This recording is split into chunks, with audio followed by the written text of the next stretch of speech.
Ivoiriennes, Ivoiriens, chers amis de la Côte d'Ivoire, le lieu et le caractère du message que j'ai coutume de vous adresser en cette circonstance de fin d'année ne sont pas habituels, vous le remarquerez.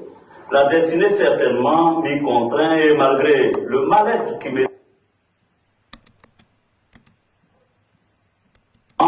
Je compte comme une dette d'honneur à l'endroit de ces nombreux Ivoiriens qui m'ont toujours fait confiance. Ce, depuis que la cause de notre pays a bien voulu me confier quelques responsabilités importantes. Permettez-moi, avant de poursuivre mon propos, de dire toute ma reconnaissance à certains chefs d'État africains, mes aînés, qui m'ont appelé non seulement pour s'enquérir de mon état d'esprit, mais aussi pour me recommander de la retenue, de la pondération et de la tolérance. Je prends en compte leurs conseils, cependant, il m'apparaît incontournable de porter quelques vérités. Chers compatriotes, le 31 décembre, c'est connu, est l'occasion de faire le bilan de l'année qui expire autant que le prétexte de nourrir une espérance pour la nouvelle année. J'y vois le moment de jeter un regard rétrospectif qui doit conduire à tracer les perspectives du nouvel an qui s'annonce. L'année 2019 a été rude pour nombre d'entre nous. Je pense notamment aux victimes des affrontements intercommunautaires de Béoumi, à celles des inondations de Grand Bassam, ou plus récemment encore aux élèves qui ont perdu la vie lors de violences en milieu scolaire, aux victimes des innombrables atteintes aux droits humains que notre pays a connues cette année à la faveur d'un durcissement inouï du régime, aux journalistes et blogueurs, cyberactivistes, opposants politiques, simples militants, militaires arrêtés, emprisonnés, parfois torturés, sous le joug de l'arbitraire. Je pense aussi aux familles de nos illustres compatriotes qui nous ont quittés cette année, de l'écrivain Bernard Radier au grand serviteur de l'État Charles Dibi Kofi, en passant par l'idole de toute une génération, un Didier On, dit DJ Arafat. Mes chers compatriotes, il est des heures graves dans l'histoire d'un peuple où sa sauvegarde tient dans sa capacité à discerner les périls auxquels sa marche le confronte. La nouvelle année 2020 qui s'annonce revêt à cet égard une importance particulière en ce qu'elle constitue l'échéance de l'élection du président de la République. Cette période préélectorale qui engage le destin de notre nation doit préoccuper toutes les Ivoiriennes et tous les Ivoiriens épris de paix et attachés aux valeurs de démocratie, de liberté et de justice. Étant acteur de la scène politique de notre pays depuis près d'un quart de siècle, il m'apparaît comme un devoir d'interpeller chacun de mes compatriotes sur la conjoncture sociopolitique des dernières semaines de l'année 2019, dont les dernières poussées laissent entrevoir des vents mauvais qui, si l'on y prend garde, risquent de compromettre durablement la réconciliation des Ivoiriens et conduire à une nouvelle déchirure nationale. Pour avoir refusé de m'associer au projet de confiscation du pouvoir d'État et partant de la démocratie que sous-tendait la création du RHDP unifié, M. Ouattara m'a demandé de renoncer le 8 février 2019 à mes fonctions de président de l'Assemblée nationale. Je l'ai fait en accord avec ma conscience d'homme libre, pour qui toute compromission signifierait un asservissement de ma dignité.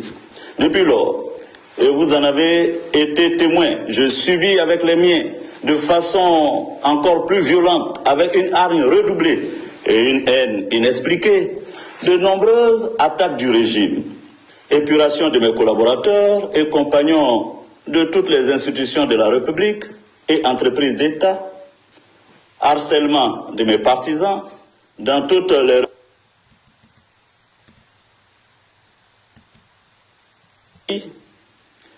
tentatives diverses d'assassinat et d'enlèvement contre ma personne et nombre de mes proches, compagnons de lutte, assassinat, hélas, de certains de nos militants.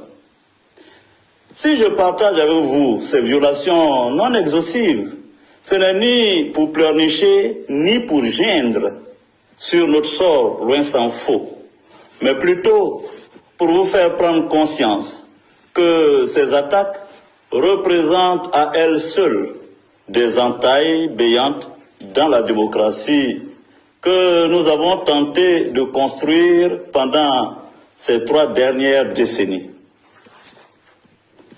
Si vous n'en êtes toujours pas convaincus, ajoutez-y toutes les répressions et autres violations que subit l'ensemble de l'opposition politique, notamment les membres du Parti démocratique de Côte d'Ivoire, PDCI, ainsi que du Front populaire ivoirien.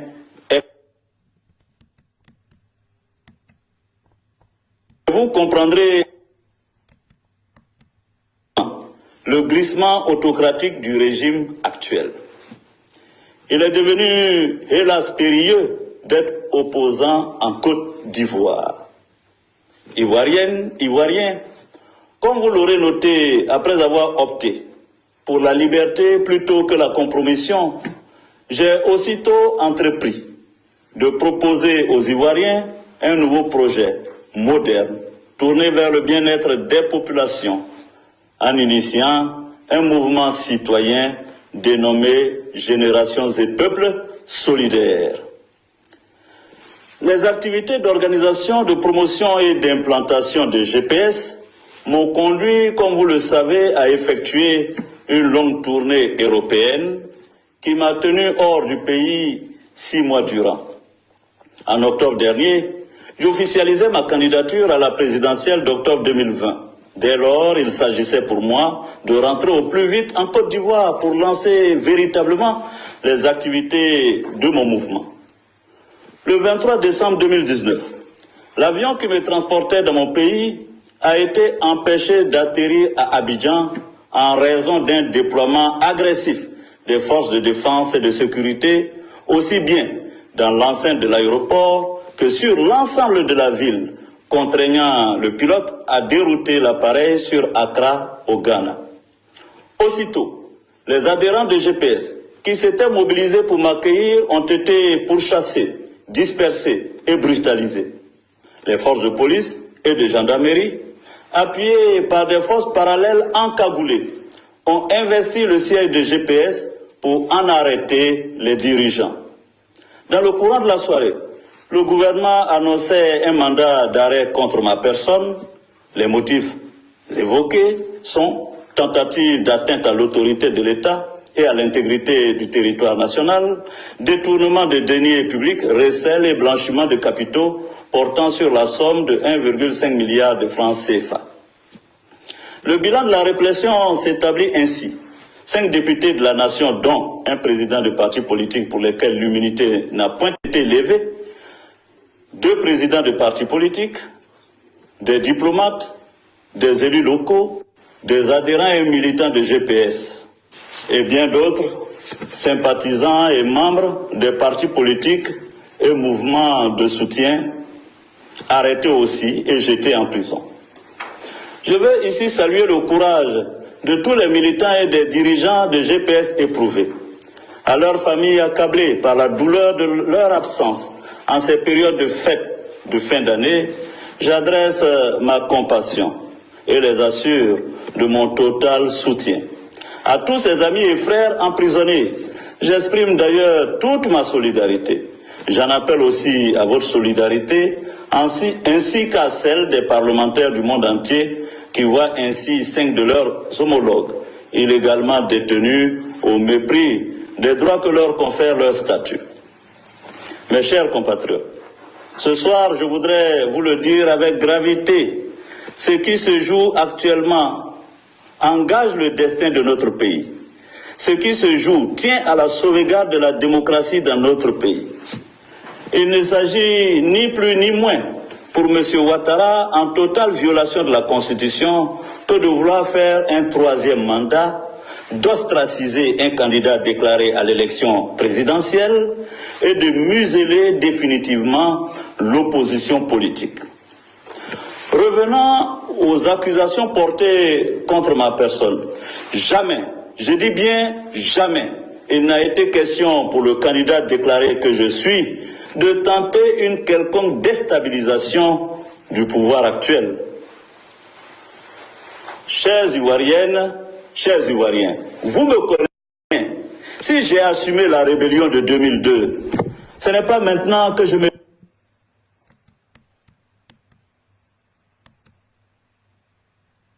Cela relève des complots dignes des républiques bananières.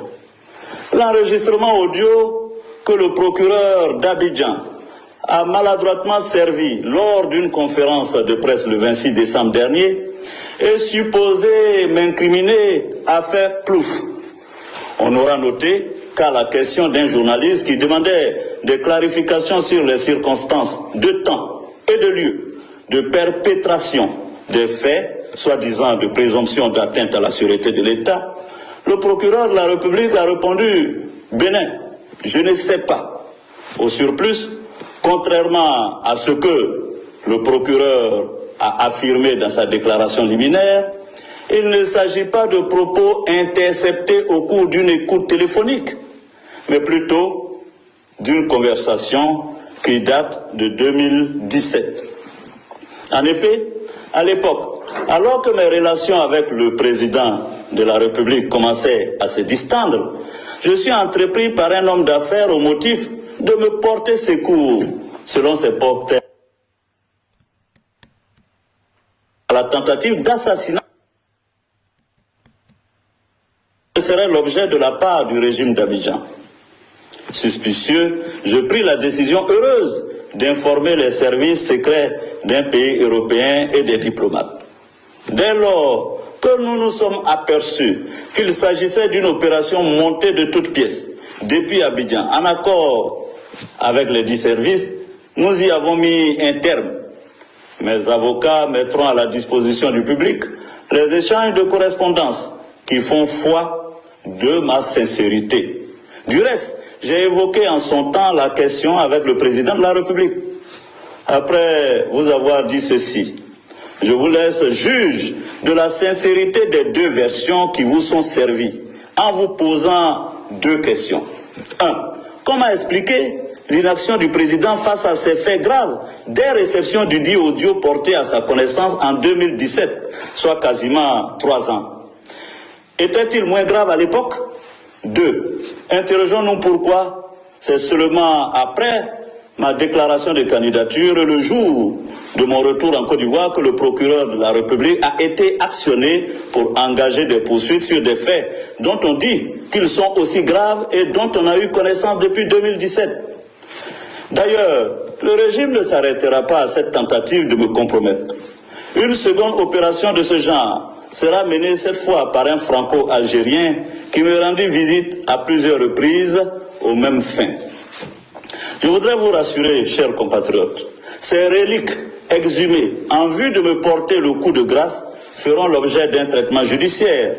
J'ai donné plein pouvoir à mes avocats, aussi bien à Abidjan qu'en Europe, d'engager des poursuites. En ce qui concerne l'achat d'une résidence, cette opération a été effectuée de façon régulière et date de 2008. De surcroît, cette opération d'acquisition a été faite à tempérament sur les fonds de souveraineté. Mes avocats, là encore, défendront mes droits acquis. Mes chers compatriotes, que personne ne soit dupe. Toute cette cabale vise à m'écarter purement et simplement de la course à la présidentielle dont on sait que je suis le favori. Nous sommes en face d'un véritable lawfare consistant pour les hommes politiques au pouvoir d'instrumentaliser la justice pour combattre des opposants politiques. On veut me faire la guerre avec la loi en se servant des juges. Ce mandat d'arrêt lancé contre moi est politique, injuste et infondé.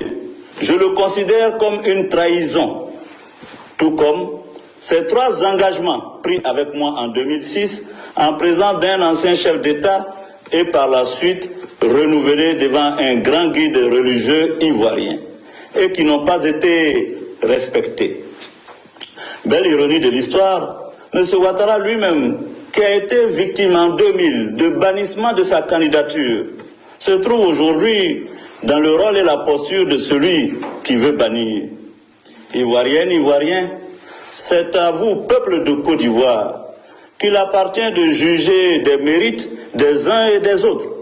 Ma vie tout entière, je me suis engagé dans les causes que je croyais justes et salvatrices pour mon pays, pour mes frères et sœurs, uniquement guidés par l'idéal de liberté et de justice. Je confesse humblement que j'ai pu commettre des erreurs, voire des fautes. Mais chaque pas, je vous l'assure, que j'ai posé, l'a été dans l'unique but de servir mon pays.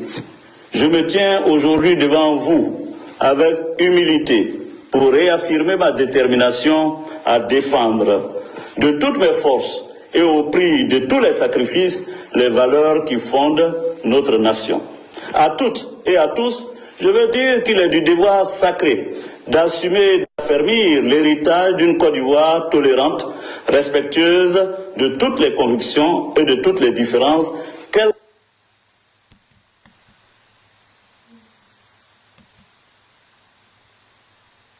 a. La cohésion de notre nation est à ce prix et se tisse de toutes les fibres de chacune et de chacun de ses filles et fils. Ne nous résignons pas à laisser ceux qui veulent nous inféoder engager la Côte d'Ivoire dans une voie qui ne peut que nous conduire à un sinistre où nous serons totalement dépouillés de liberté et de droits péniblement pourtant acquis. Cette année 2019 ne fut pas que sombre, fort heureusement. Ayant repris toute ma liberté envers les contraintes protocolaires de l'exercice du pouvoir, j'ai pu renouer pleinement avec les réalités ivoiriennes. Dès le mois de février 2019, je suis allé vivre dans les villages, campements, communes et sous-préfectures de l'intérieur de notre pays. Le quotidien de nos paysans, de nos mères, de nos frères, de nos sœurs, de très modestes, voire de très pauvres conditions. J'ai touché du doigt l'absence d'eau potable, de courant, de centres de santé, d'écoles, de sécurité, d'emploi, d'égalité et de justice. La plupart de nos... C'est ainsi que j'ai forgé et affermi mon concept d'un développement endocentré, écologique, moderne pour la Côte d'Ivoire, en mettant en œuvre avec les populations rencontrées ma triple méthode: analyser ensemble les problèmes, élaborer ensemble les solutions et mettre en œuvre avec les premiers concernés les dites solutions afin d'ancrer notre pays dans une triple culture de l'auto-entreprise, de l'engagement et de l'auto-évaluation critique. Ainsi, seulement le développement réel, durable, serait possible en Côte d'Ivoire, car chacun d'entre nous se sentirait acteur de notre devenir commun, contrairement à la politique ultra-capitaliste actuelle où l'argent travaille tout seul alors que des millions de gens ne travaillent pas. Chers compatriotes, je suis candidat à l'élection présidentielle d'octobre 2020 en Côte d'Ivoire. Je le réaffirme solennellement devant vous. N'en doutez pas. Ceux qui ont imaginé un seul instant que je négocierais ma candidature se sont trompés. Je vous le dis également, grâce à Dieu et au peuple de Côte d'Ivoire, je gagnerai la prochaine élection présidentielle ivoirienne. Je tire ma force et mon énergie de la proximité que j'ai avec mes compatriotes et de l'amour que chacun d'eux, au fond de son cœur, me porte.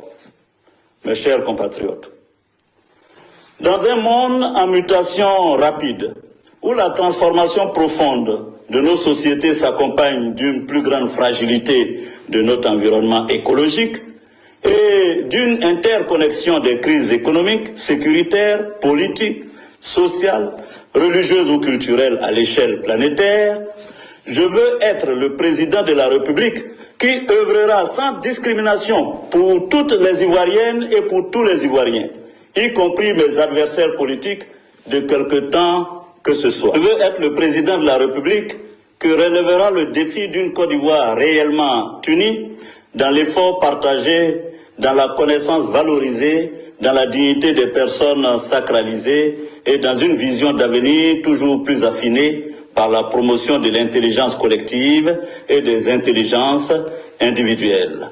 Mon ambition de changer la Côte d'Ivoire n'est pas mue par la haine, mais par la rigueur et par la compassion nécessaires pour bâtir harmonieusement mon pays natal. Je veux être président de la République en gagnant démocratiquement l'élection future, fiers Ivoiriens, car c'est en pratiquant cette civilisation de la relation féconde, de l'ouverture à l'humain, que nous ferons advenir, je le crois, ardemment, la paix, l'amour et la joie. J'en appelle donc à chacune et à chacun d'entre vous, car la détresse collective qu'on nous impose aujourd'hui ne prospère que par la faiblesse de notre union. Bâtissons l'union sacrée de toutes les filles et de tous les fils de la Côte d'Ivoire, mais aussi avec tous les amis sincères de notre nation, autour des valeurs de la République, égalitaire, fraternelle et libre, qui rehaussera notre étendard dans le souvenir de ceux qui viendront après nous, tout en améliorant autant que faire se peut notre ressemblance profonde avec Dieu, notre Créateur. Je tiens à réitérer ici mon attachement à la paix et à la stabilité de mon pays. Durant toute la période de la longue crise que la Côte d'Ivoire a connue, j'ai toujours privilégié, et vous en êtes témoins, au prix même de ma vie, quelquefois, le dialogue et la paix. C'est grâce à cet engagement en faveur de la paix et de la réconciliation que nous avons réussi la réunification du territoire et l'organisation d'un processus électoral transparent et sans exclusion en 2010. Je vous souhaite dès lors, individuellement et collectivement, une bonne et heureuse année.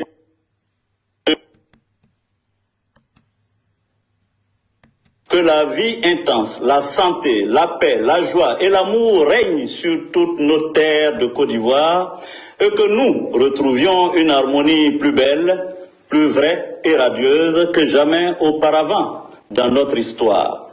Et tout ceci, vous le savez bien, dépend aussi et d'abord de nous-mêmes. Résistance citoyenne pacifique, élection inclusive, transparente, consensuelle et pacifique en 2020. Chers Ivoiriens, rassemblons-nous autour de notre intérêt commun. Je vous en conjure. C'est pourquoi je fais le vœu que 2020 soit le point de départ d'un nouvel élan qui tisse, par-delà nos différences, une alliance nouvelle des générations pour un peuple solidaire. Que Dieu nous bénisse et bénisse la Côte d'Ivoire. Dieu est amour. Je vous remercie.